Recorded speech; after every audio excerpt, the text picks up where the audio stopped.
Andy, my dude, have you heard of the magical website builder known as Squarespace? Ugh, not another Squarespace ad. I feel like every podcast is sponsored by them. Hey, don't knock it till you try it.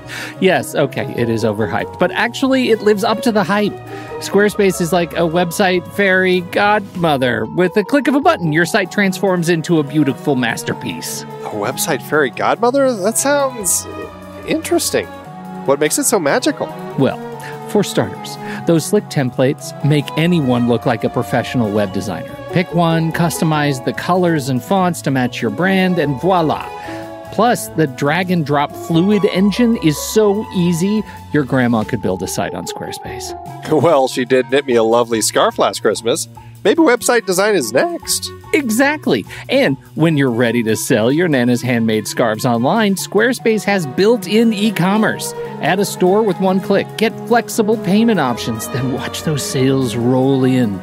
And when she wants to teach others her steezy scarf skills, Squarespace's new courses feature is just the ticket. Nana can set up her curriculum and enrollments and payments in a snap and become the next e-knitting influencer. Oh, wow, you really sold me with the grandma angle. Sign me up for that free trial. Just go to thenextreel.com/Squarespace and transform your site into a beautiful Squarespace masterpiece. Well, thanks, Pete. Even though it's overhyped, Squarespace actually sounds perfect for Nana's site's needs. Appreciate the warning on the ads, though. I'll brace myself next time I listen to a podcast. Anytime. Let me know if you need any help getting that site up and running.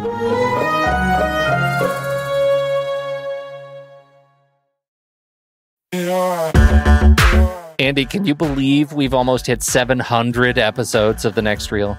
I know, it's crazy. And with all the other episodes in our family of podcasts, we are well over 1,200 episodes of movie conversation. It's really pretty amazing that we've gotten to have these in-depth movie chats every week for over a decade now. And we couldn't have done it without our loyal community of film fans. Their support over the years has meant so much. For sure.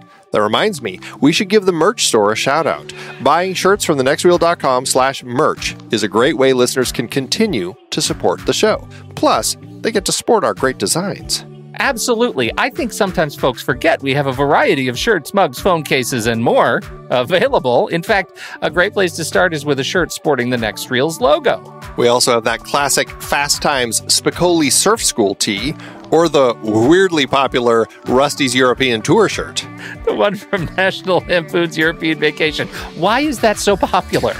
Search me, but we have sold a ridiculous number of those. I guess there are a lot of Rustys taking trips to Europe? We're always adding new designs based on movies we've covered, like our brand new design for a streetcar named Desire, featuring a streetcar named Desire.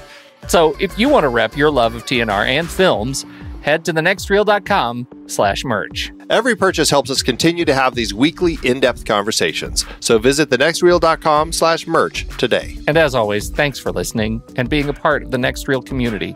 We've got lots more great movie chats coming your way. I'm Pete Wright. And I'm Andy Nelson. Welcome to The Next Reel. When the movie ends, our conversation begins. The Man with Two Brains is over. It's time to laugh our craniums off. He's a world-famous brain surgeon.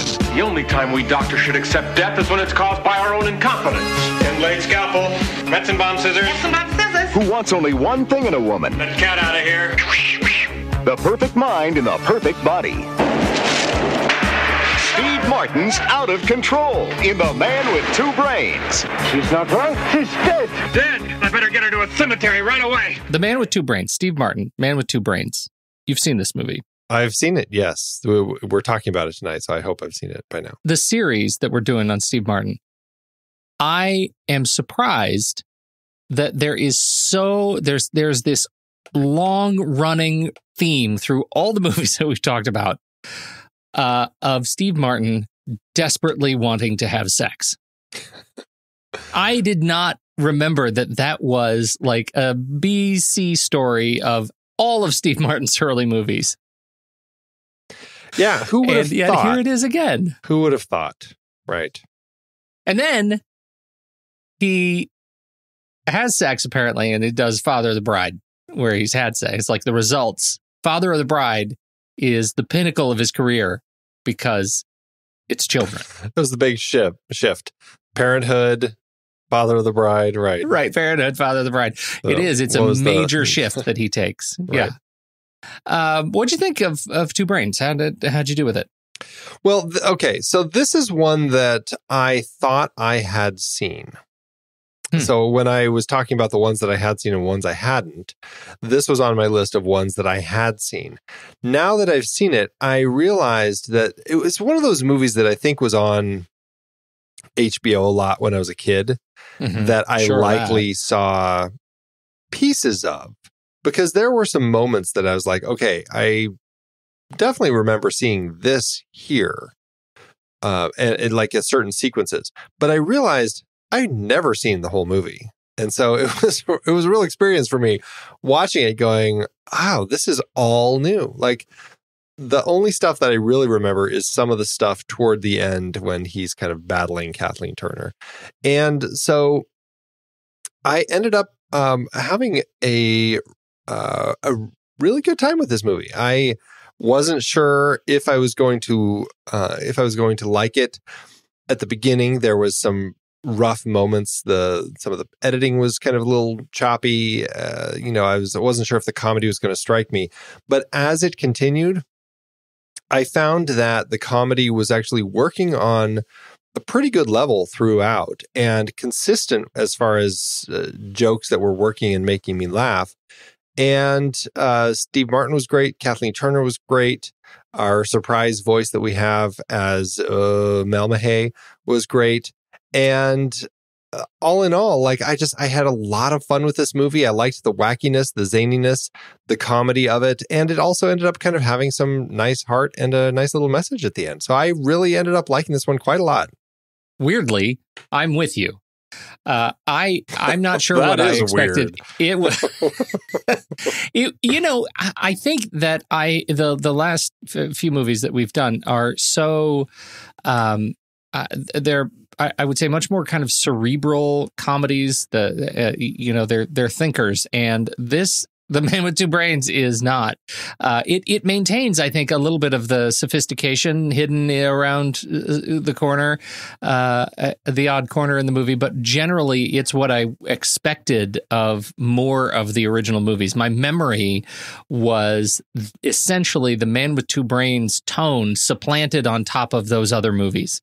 And so I feel like we're back to form with this one, where it's goofy, it's wild and crazy guy, it's funny names, funny accents, it's oddball stuff, it's stuff that it's like absurdist comedy. Get that cat out of here, out of our surgical theater. That he is a leader in his field as a neurosurgeon, and his grand device. And this is one of the things I think is so brilliant about Steve Martin in general, that he appreciates this kind of stuff, that the conflict between his achievements as a leader in the field in this movie, that his grand device is the most simple adaptation you can have, a screw top that they screw on the skull. And I think that is so funny. I think it's just super funny. So there are some things in here that don't work for me as well as I thought it did. His character changed to this sort of the brooding Igor character at the end. His drive toward madness, I'm not as crazy about. I was fine when it was just a romantic story of him trying to save the brain, find the body. But generally, I laughed more than I didn't. There were some jokes that they just kept hitting, and I am gratified to say that I got over the hump on almost all of them. The paper walls thing, that was dumb fast, and then it got funny again because they just leaned in, and so I came around almost every time. I thought it was definitely. I mean, I laughed more than 7 times. A sign of true comedy genius, right?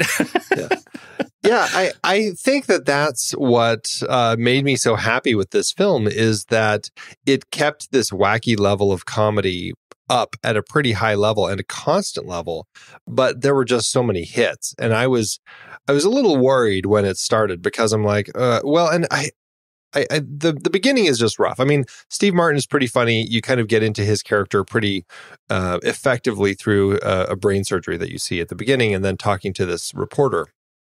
It's the introduction to Kathleen Turner's character, Dolores Benedict, with her current husband at the beginning of the film, and basically her working to kind of kill him so that she can make off with his money, only to realize he changed the will, and he dies anyway. And then she kind of flees the scene and gets hit by the car that Steve Martin is driving. All of this, the energy with the scene where Dolores is dealing with her husband is kind of at this fevered pitch as that's kind of playing out opposite Steve Martin's character, as he's driving and talking to this reporter. And but then we are intercutting between the two. And the energy of that whole open was just really rough. And it just kind of was jarringly cutting from scene to scene and story to story. And I couldn't figure out why were we doing this? And then he hits her and I'm like, okay, now I understand why there was this need to intercut it that way. But man, was it rough. And that really kind of turned me off for a little while with the film. But then it really keeps its energy up and it finds its humor and it stays there really effectively. I was just really impressed with the level of it. And yes, there's some 80s stuff in here, some of the sex jokes, because my God, Steve Martin clearly just needed more sex in the 80s. Oh, and some of them were just not tasteful anymore, right? Cover her breasts. I'm a man. Yes. Oh God, right. And some of the smarts, the sophistication, like his poetry, the collected poems of John Lillison, I think are a riot. Of course, what we get in this in the movie are the only two known poems of John Lillison, in Dillman's Grove and Pointy Birds. And I think is it just Pointy Birds that shows up again in L.A. Story, or does he do in Dillman's Grove too? I'm pretty sure it's just Pointy Birds. Pointy Birds, oh pointy pointy, anoint my head, anointy anointy. None could ever replace her visage until your face brought thoughts of kissage. I love that. It's like poetry humor. I think it's wonderful, and that shows. I just, as goofy as he is, you can't quite hide what's going on in Martin's brain. I think that's this is his humor right here for I think what he grows into. What's funny is I actually used "Oh Pointy Birds" when I was the best man in my friend's wedding, and that was my opening line to my toast before I pulled out the quote real speech. But I did do that, which was pretty great. And then somebody came up to me and was like, "Oh, great little bit from Man with Two Brains." I'm like, "Oh no, it was from LA Story," without realizing that it was done here first. And then we threw down. Well, it's great. It's great stuff and great. It's just very funny the way he does it, in spite of the dated sex jokes. I think we get a lot from Kathleen Turner. She was coming off of Body Heat, and she said that, I got a lot of offers, but I just really wanted something different. And I had this feeling that if I was really brave, I could do something really fun with this movie and with this part. And I have to say, I think she did. I think she was delightful in here to watch Kathleen Turner, to watch her turn as Steve Martin falls in love with a brain. Is I think a really nice turn on that character, and I had a lot of fun. Well, also, I think it plays well for her coming right off of Body Heat, as you just said, where it does feel like, with such a broad comedy tone, after something that had such a great noir feel, where she was definitely kind of a femme fatale type of character in that film. And then to have her doing essentially the same thing, but kind of it becomes like this parody / homage, which we talked about before in how Martin was doing that with Dead Men Don't Wear Plaid. And here we have Kathleen Turner really kind of playing that up in this film based on her previous film, in a film that is kind of another homage / parody that Martin and Reiner are doing with kind of the mad scientist genre, which I think is it's fun. I like that she's kind of going whole hog with this one. It's interesting, too, when you look at these genre homage films, right? What do you think it is that's so appealing about these movies for these guys to want to go back to the well and try it again after Dead Men Don't Wear Plaid? This one, I think, is less risky. It does less kind of, I would say, artistically, creatively than Dead Men Don't Wear Plaid. Which had, I think, a much more sort of courageous, creative premise.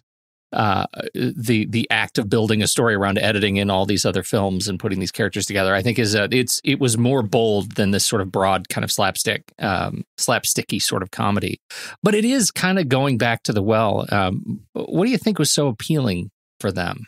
I think that's kind of, a question that a lot of film fans have been talking about lately. We've been certainly chatting about it in our back channels and all over our Discord group. Conversations about, remakes and retreads and why are people kind of, why is there this need these days to kind of remake everything and kind of just the sequel farm and the remake farm, and that's where we are. And I think that's always been going on. I think people find safety in doing stuff that's familiar. And I think that especially for comedians, taking something that they love and kind of putting that comedy twist on it, I think certainly is something that has just been around forever. And just, you have that connection to the past through the older stories, but here you are doing it in kind of a different way. And I think it gives it some life. And I mean, it's tricky to kind of come into this particular type, and I have a hard time saying it's as strong an homage as something like Young Frankenstein, which is very much, I was going to say Young Einstein, like totally not the right one. Very different. Yeah. Very different movie. But Young Frankenstein is a very strong one that I think works much better as kind of the parody and homage. This one just feels a little more like the parody. I don't know if it's as much an homage, but I do think they're clearly having fun playing with some of the types that kind of go along with it and everything. So I don't know. But I guess it's a question that is worth talking about in our big questions. Is this more than just a return to form with what he's doing in The Jerk? Or is it clear that having kind of tried a few different things in his previous works, that Martin is really trying to do different things with this film, and he took what he learned from Pennies from Heaven and from Dead Men Don't Wear Plaid, and has kind of pulled some stuff into this one? That's an interesting question. What would be the thing that he pulls from a movie like Pennies from Heaven that you see reflected in this one? I guess I don't think that I see anything from that particular film. I'm wondering if there's a problem with that, or if it's something that, we're going to see later in his career, not necessarily in this series that we're doing, but we will see Martin having used that as an opportunity to tap into some more dramatic roles, to try that later when he's working with David Mamet or on some of the other films that we've discussed, like Leap of Faith. Although it's interesting, I think I would say that there are moments where I think Steve Martin is really exercising the act of creating these major sort of conflicts between elements that provide humor, just the whole premise of lip syncing the old timey songs and making, the old surly bank manager sound like Betty Boop in the process is one of those sort of exercises in creating conflict that is humorous. You don't expect that he's going to do that. You don't expect the surly bank manager to, in the process, kiss him across the table. Those things, I think, create some funny humor. You don't expect some of those things in this movie either. You don't expect them to lean in so heavily on, the mad scientist library or laboratory, and then discover that it's actually in a high-rise apartment complex, right? That's creating an example of sort of visual conflict that I think actually works so well. And the ultimate caper, right? The fact that the sort of BC story in this thing is there's a killer on the loose. It's kind of a Jack the Ripper story, and that it turns out that it was foreshadowed earlier in the film that the big bad is, the Prince of Late Night Merv Griffin. And so I think that's another one of those exercises in creating fun conflicts that he just is getting really, really good at. Yeah, and I think that's definitely clear. I think that by this point, we're getting a sense that he has found ways to kind of play up those moments, the absurd and the kind of the parody moments, and does it in a way that works and kind of keeps, as you said, kind of keeps going at it over and over again, past the point of stupidity around the horn to the point where it's funny again. And I think that does happen frequently here.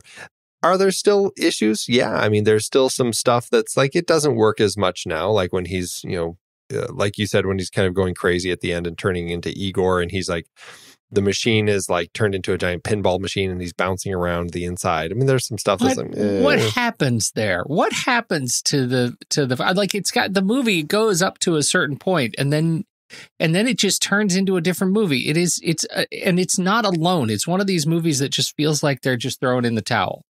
And I just, comes off the rails, and I wonder if that's a statement of the genre, if it's one of the tropes of the field. I think there's some of that, because obviously the whole Igor element with brains and everything, and kind of the mad scientist tone, I think that's all there because of that.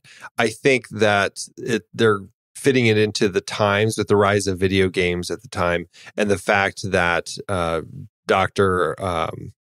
What's his name? Dr. Necessiter, another great doctor name, played by David Warner. He built his machine with some components from video games. And so I think that like those elements just fit, like, because this is the 1983 when this came out. And it's very relevant and timely to everything going on with video games at the moment. And so I think there are those things in here that dated a little bit because of the need to kind of tap into exactly what's happening at the moment. But it's too much. The physical stuff at the end, it's too much for me when he just completely goes daffy. And I'm no longer chuckling along with it, but I'll tell you the physical bit that I do get a nice chuckle out of is the, we don't have our battering ram. Ask the neighbor, and the neighbor has a 12th century battering ram that they loan me. You'll give it back? Yes, we'll give it back. And then they go through the paper wall and fall out. Where do they fall, Andy? Yep. Right. Into the swimming pool. Yeah, that was really a kind of, I guess, a weird trope that, I mean, who'd have thought that, in the world of stunts, I guess they also had the tropes, the things that they would do frequently because they'd practiced it and they would do it. And so they would just keep throwing it into movies where people fall out of a high hotel or apartment building floor and land in the swimming pool below. I see a SatMat list option coming up. Yeah. Yeah. I absolutely agree. There are so many. I'm just looking at the list of films, and most of them are just, here are the 100 best swimming pool scenes. So we're going to have to do some digging for SatMat to get the high-rise ones. That's a juicy list. I bet there's more than we know. Yeah. The TV trope, the rule of pool, as they call it, aka the law of inevitable immersion. It is Chekhov's gun of the 80s. They actually say a form of Chekhov's gun. Oh, nice. Frequently enforced, at least in live action material, by the aggravations and hazards of filming near a pool that all add up to avoiding using a set with a pool unless the script demands a pool. A lot of it is just, people in pools, like you said. But I bet if we go through this, we'd find buildings or where you fall out of it and land in it. Yeah. Lethal Weapon. Anyway, back to the rest of the show. I think the problem that I had with all of the craziness at the end is that is that I just didn't buy his character, right? His character, this neurosurgeon. And I know that's another, like, I can intellectually, I can approach it and I can say, okay, he is this neurosurgeon, and it's going to be funny when we show this other side of him, like how far he can fall. And I just felt like the whole reason they had to take him down that road was to create an opportunity for injury, to put him in a hotel so we could have a reunion between him and a surprise for the audience that the brain transformation actually took. And now we have an overweight Kathleen Turner reunion scene. And I'm just not sure that was, I don't think we needed quite as much, buffoonery of the character to get us there. Well, it's a tricky thing because I appreciate that in kind of a film that is playing with the ideas of the mad scientist genre. You want to kind of make your scientist go a little mad. And so I can definitely see that there is that. Like when it comes through the machine and comes out the other side, that's a great his hair is all crazy. I am totally stepping on the whole point of the homage to the mad scientist. Maybe what I'm saying is I don't really like mad scientist movies that much. See, I love mad scientist movies. I know, me too. I think what the problem is that some of the elements there, and again, maybe this goes to what I was trying to say earlier, when it turns into him like bouncing around like a pinball in this machine, all of a sudden it's not that funny. But when it's him kind of, the madness is driving him to just kind of do the science, I don't mind that. It's just some of the dumb shtick that comes with it because they were writing some elements in that just end up not working very well. Well, and that's why I think we agree that Young Frankenstein works so well, because the shtick is well placed, and it's not it's not at the expense of the characters that they're creating or that they've created, right? I mean, we get some sideshow shtick, we get the song and dance bit, but at no point does it feel like they completely lose control of the movie. That's something that I think Mel Brooks was very smart with in that film. He didn't feel the need to kind of bring in stuff that felt like in this film with the pinball, again, that felt of its time, that it was getting made. And I think Young Frankenstein, he really worked on making that feel kind of like a Frankenstein film. And maybe that's part of the benefit of that story, is that it takes place in the old time when Frankenstein likely would have been happening, as opposed to this story, which is present day. And so because of that, they did feel the need to kind of tie it into some of the modern things that just make it dated. Okay, I'll agree with you on that then. I think we should talk about the names in the movie because speaking of things that are funny, the fact that his name is Dr. Haffer, and it's a thing where people can't figure out how to say it, and then he ends up meeting Miss Melmahay, and the whole nature of that was so absurd that but it kept going, and I loved that stuff. It was so funny. And because he's such a good straight man for that kind really of material. He is so good at that. I went back into Apple Music tonight. They've got his earliest comedy albums, Wild and Crazy Guy, Let's Get Small. There's another one. And, listening to him take, the young Steve Martin doing the voices, the Wild and Crazy Guy voices, I went to college voices, like these are the things that are kind of the precursors to this bit of humor, and how funny he is selling the fact that he can both say and spell Melmahay it's perfect. It's right where, it's a centerpiece of Steve Martin comedy. Yeah, it just was so smart and fun listening to him say it so perfectly, and listening to Miss Melmahay. Like it was a great way to kind of connect these two characters right away. The fact that she could pronounce it perfectly and could spell it, and likewise with him and her. It was so cute, and it made for a really cute meet cute when he meets this brain and they can talk and recognize how to spell each other's names. The trivia, as far as it goes, that Haffer was Hafar the Wordbringer, abbreviated as the Wordbringer in the Adventures of Superman comic book series, spelled the same way as Dr. Michael Hafar.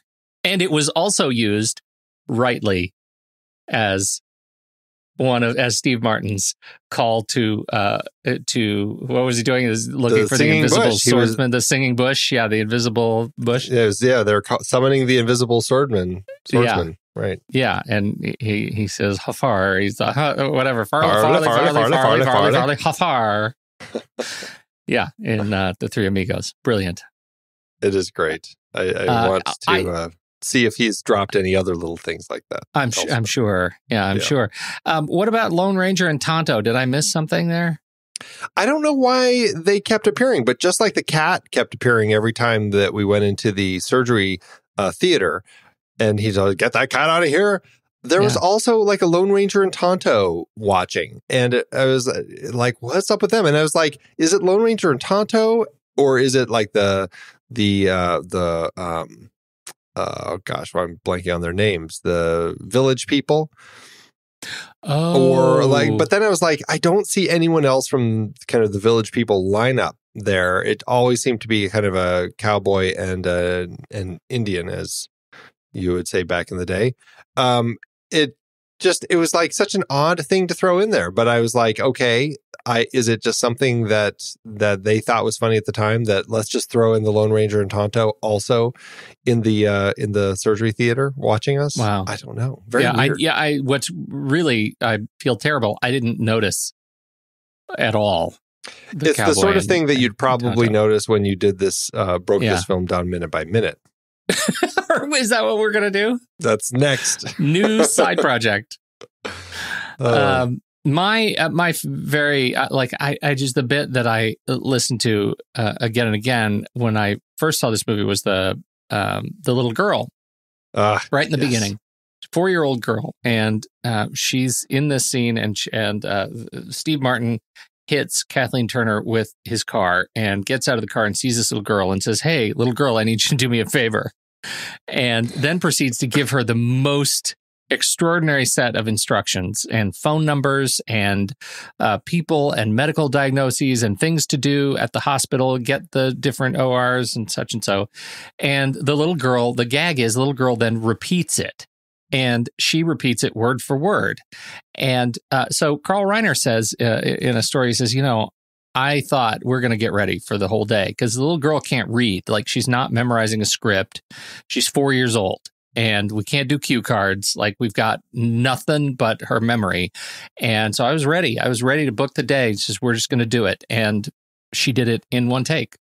He put the camera on her nice and close and did it in one. And it was the most fantastic bit of comedy in the movie for me. It is fantastic. And then he tells the story. The way it ends is 30 years later, he's in a grocery store, and this woman walks up to him and says, "Hey, I know we know each other." And he says, "I'm afraid we don't know each other. Remember the girl in Two Brains? That was me." She actually grew up and had a life and ended up in a grocery store. So that is crazy. Funny little bit of trivia. It's a great bit. It's a great bit.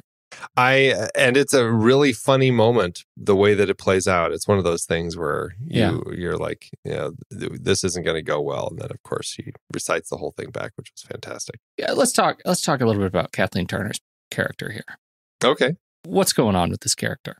What do you mean? I mean, how many layers of duplicity do we have to unravel to fully understand the character of Dolores Benedict? I think you know what I'm getting at here. I'm not sure. Let me tell you what we know. Okay. We know that she has, she's married before, and she has driven her husbands, I'm assuming husbands, but we know she at least has driven one of her husbands to heart attack, trying to get his money, doesn't get the money, she goes and moves on to the next. She is the quintessential gold digger, right? Stereotype of the gold digger. She meets Steve Martin. She's doing her thing again, right? So all we know so far is that she marries for money and tries to kill off her husbands, and that's what she does.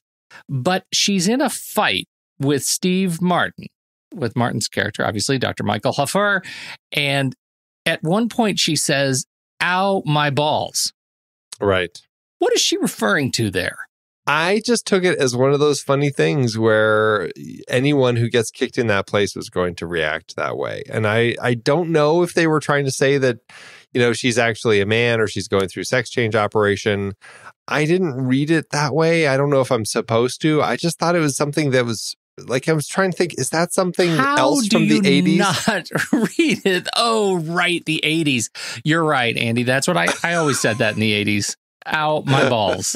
That was what you're right. I'll look past it. So I got a flat tire on my car. Oh, my balls. I'm sure that was it. All right. You're right. I should just not think so seriously about this. It's it's one of those weird things. I don't think that, I don't know why it's in there. It's just think funny. It is. So let's just say if you do, it is funny. I'm not lying. I'm not arguing that with you. I'm just saying that it is worth thinking about maybe for an instant that in fact, what would it be like? Would it be funnier if in fact they're trying to say that, that Dolores used to be a man and went through a sex change operation in order to become the consummate gold digger?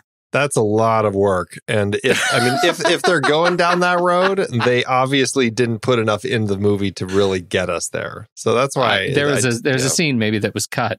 It was the Dead Men Don't Wear Plaid explanatory title scene. When he finally gets her into the bedroom at the end to have sex and realizes, so in fact,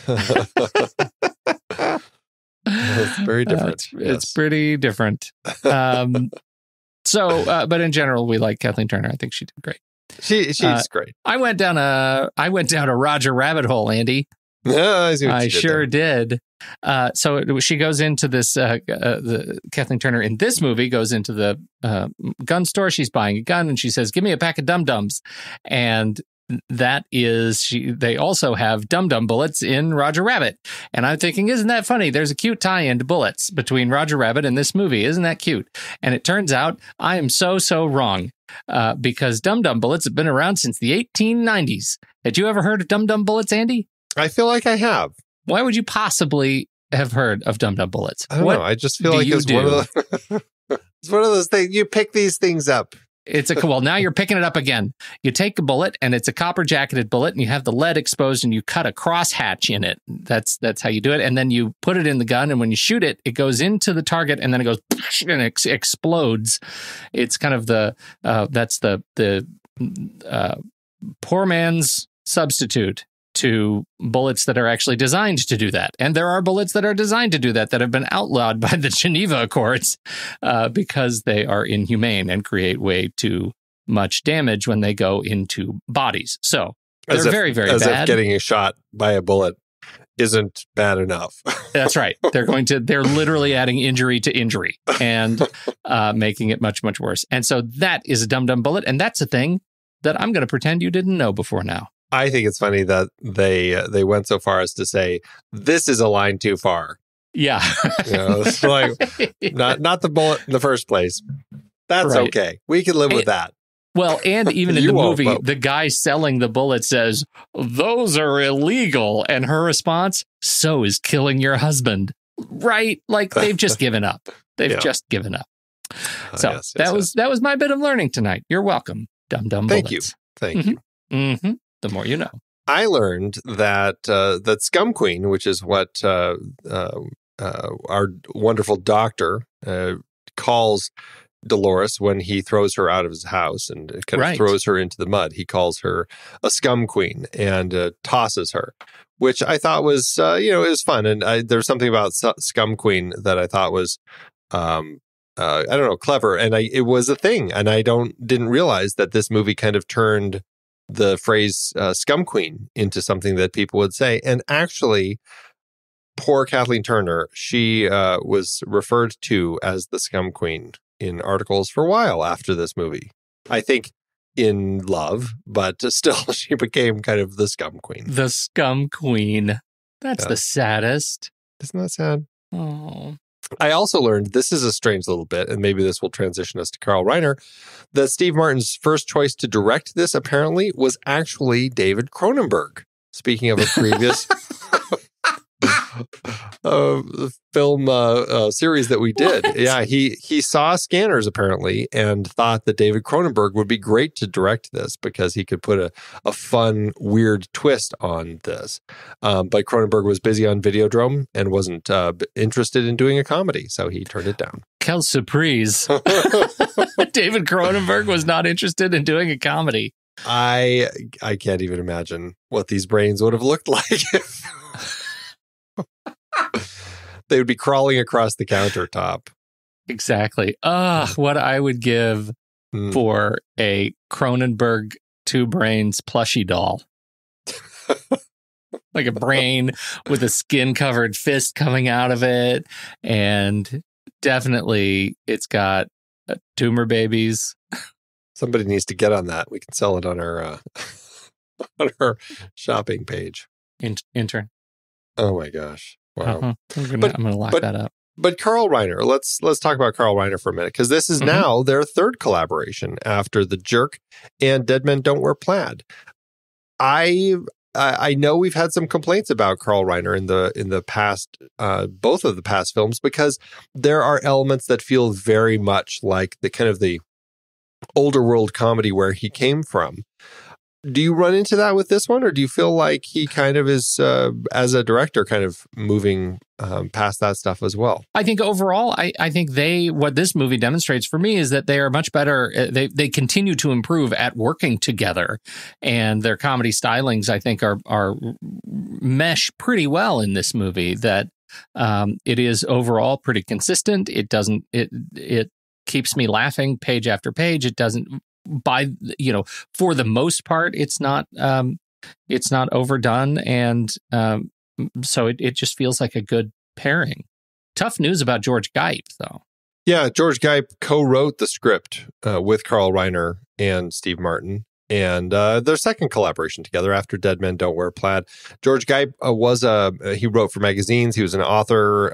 He wrote novelizations, like the novelizations that he wrote, Melvin and Howard, Resurrection, Gremlins, Back to the Future, and Explorers. Those last three were ones that I likely read around the time. He, unfortunately, a few years after this, in 1986, he was stung by a bee, and he had a obviously deadly allergic reaction, and he died. So very, very tragic way to die at the age of 53. That is unfortunate, but I'm curious now what you think. I mean, in terms of the comedy stylings, Carl Reiner's contributions here. He put his mother in it. That's something. Oh, really? I wasn't even paying attention to that. Yeah.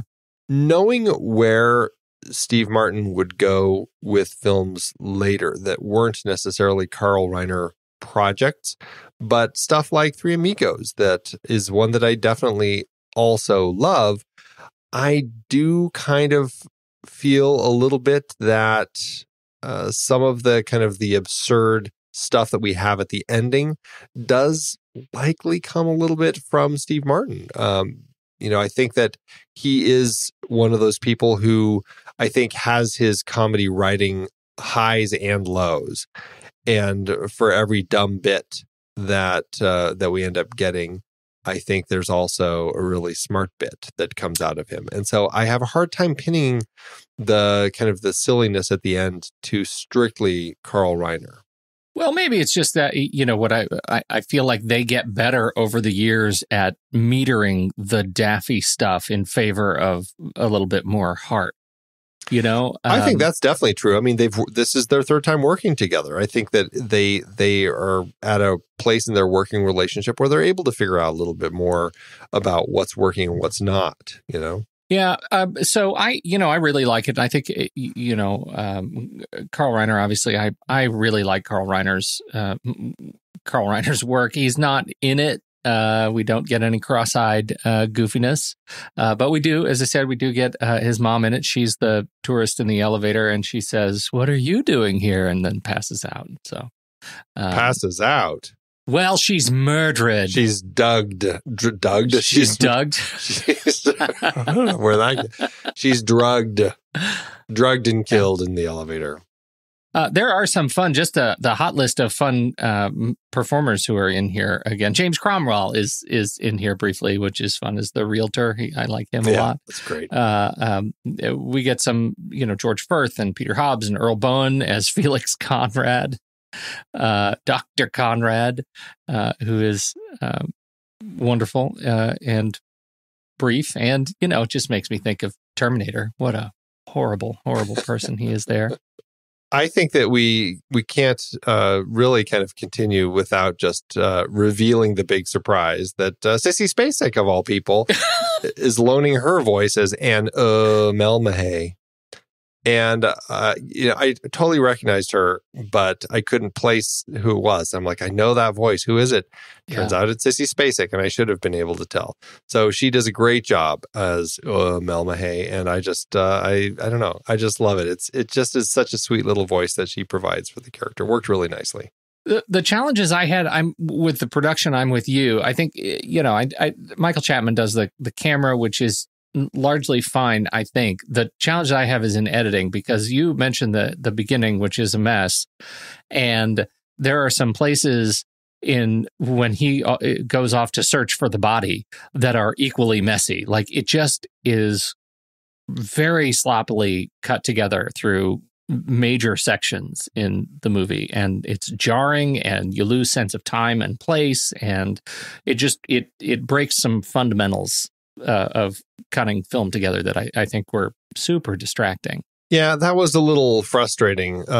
You mentioned the cinematography. Michael Chapman is great, and I think that he's just one of those great cinematographers that creates beautiful images. And we've talked about other things that he's done, but when you're pairing that with some of the comedy editing that we struggle with a little bit, it makes it just not feel as special across the board, I think. And Bud Mullen edited Dead Men Don't Wear Plaid before this. He edited The Jerk.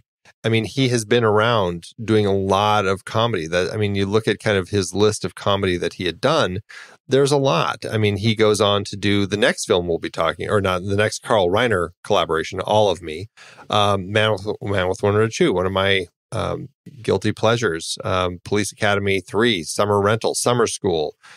You just look through his stuff. He has dozens and dozens and dozens of credits before he gets to this movie, and it makes you think, like, what happened to this film? Like, what fingers got into the mix and let some of these things slip by, because it doesn't work. Then he goes on and does Police Academy 3 Back in Training.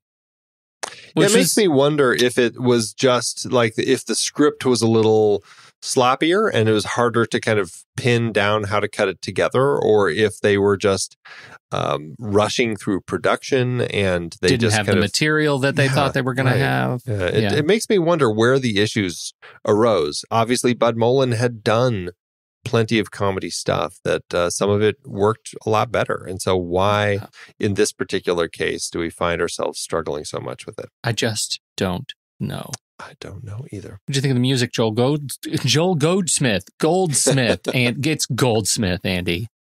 It's another Goldsmith. It's not Jerry, but it is Joel. And it is a J. It is a J, not one of my 10 Js.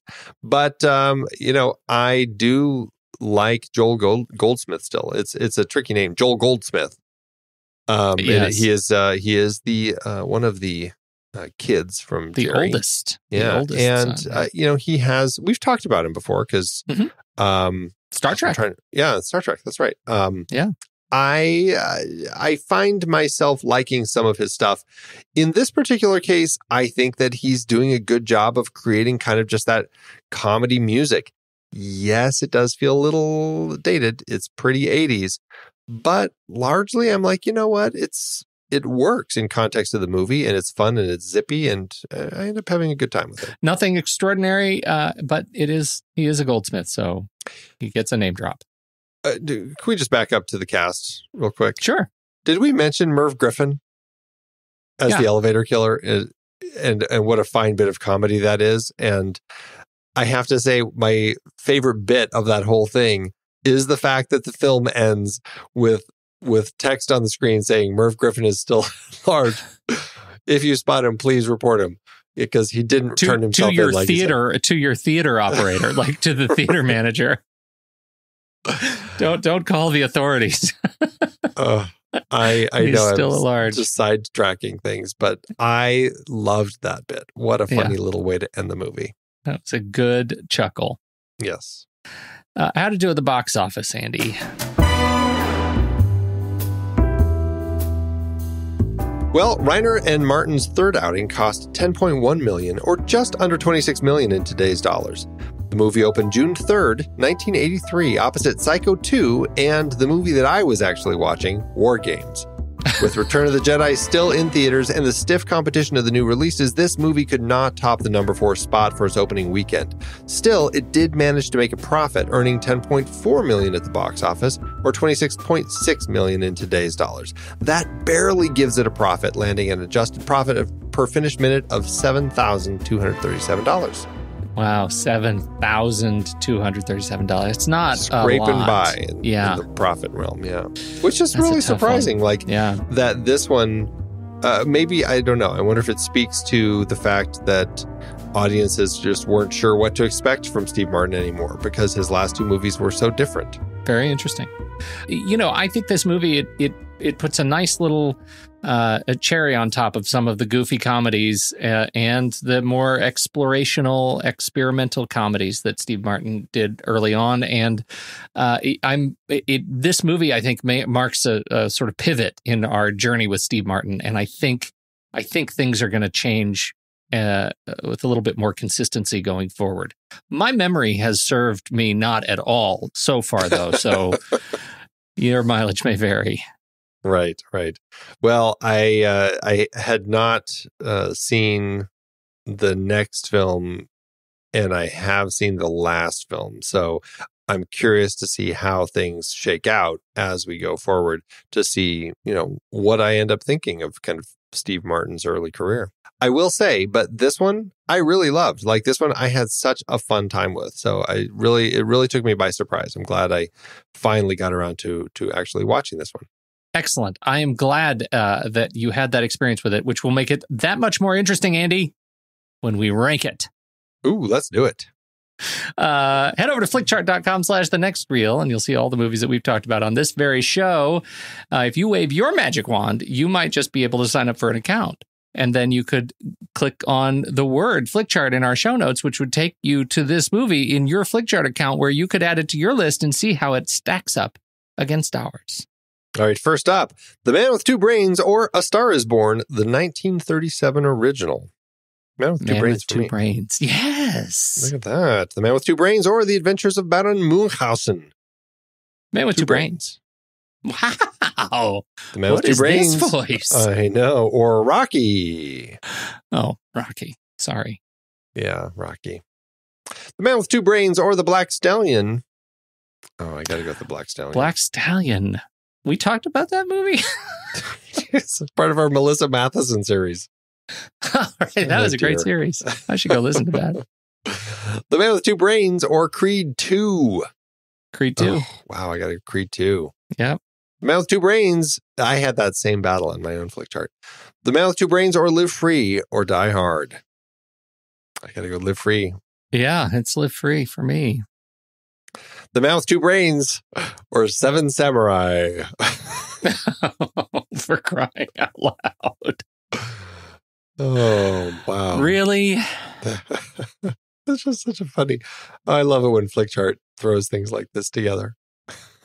Seven Samurai. Yeah, Seven Samurai. Just so we say it out loud. Right. The Man with Two Brains or, wow, a lot of Rocky this round. Rocky Balboa. Rocky Balboa. I'll say Rocky Balboa as well. The Man with Two Brains or Raise the Red Lantern. Raise the Red Lantern. Raise the Red Lantern from me too. Well, it didn't crack the top 100, but it did pretty well for itself. The Man with Two Brains landed in spot 108 on our chart. 108 out of 429. Fantastic. Yeah, and surprising. 75%. It's surprising just how well we agree on that movie. It strikes me. How did it do on your personal chart? It did really well. It did better on my own personal chart. It ended up landing at 530 out of 4240, which is about an 88%. Mine is very fresh because I just did it just now. Ended up at 345 out of 1418, which is a 76%. What'd you say yours was? 88%. 88. It's better on yours, Andy. It really was a surprise for me. Wow. All right. Well, if I'm to go by the algorithm over at letterboxd.com/thenextreel, this should be a solid 4-star movie for me. And I'm going to go with that. Feels like a good 4-star. Editing problems, there's a star. Yep. Stupid sexism, there's a star. It did have its issues, but I am the same. 4 stars and a heart from me. I really had a lot of fun with this. This is definitely something I would watch again. We didn't already do a podcast together. I would invite you to do a podcast with me. Hey, look at that. Where do we go from here? We're going to be doing the other non-Carl Reiner collaboration with Steve Martin in this particular series. We're going to be looking at 1984's The Lonely Guy, directed by Arthur Hiller. We like some Arthur Hiller, and I do love me some Charles Grodin. How well does this stand up? It will be, this is one that I only just watched for the first time. So I'm very curious to chat about it with you next time. Man, you hold those cards so close to your chest. I do. Nothing. I got nothing from you. When the movie ends, our conversation begins.